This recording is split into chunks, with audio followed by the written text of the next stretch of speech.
Like most people, I enjoy a good mystery, where a story doesn't start out at the beginning, but drops you right off several years into it, putting the reader in a position of placing the pieces of the puzzle together so that it may see the whole picture slowly over time. But by the fifth issue, I found myself caring less about the characters than I did at the beginning. To try to understand this more, let's take a closer look at the creation of Brian Azzarello.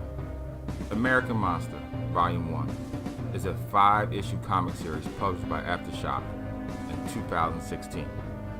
The series drops you right off into the story without giving you any information as to who the characters are or their intentions, which isn't a problem if you don't mind a slow burn. But as I read more and more, I kept on saying to myself, where is this going? And more importantly, why should I care?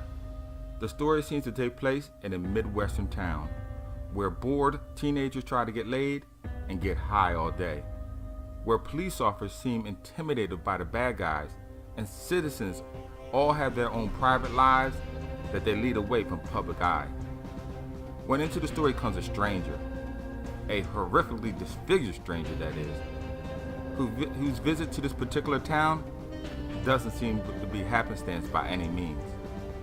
These various open threads are all good, if only they seem to tie together smoothly, but they don't. You get your fill-in bits here and there told by flashbacks and by subtle hints, but they are not intriguing enough to matter.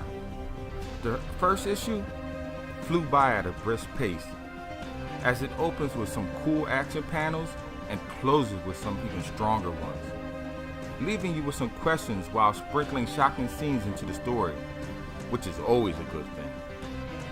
But the following 4 comics, they just seem to fall flat. There are things that happen, but not dramatic enough to hold your interest. Some positive things I can say about these issues is the dialogue. They are good, they're just not great.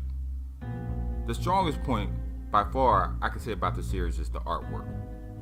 The covers always use the same 3 black, white, and red colors, creating an outlined scene with blind figures. The same artwork style is peppered throughout the interior of the issues themselves, hidden among the regular artwork. I found this interwoven theme cool. The series, it does go past the first 5 issues, but I don't think I will be continuing with this story. With that said, I give this series a starting off ranking of just okay read.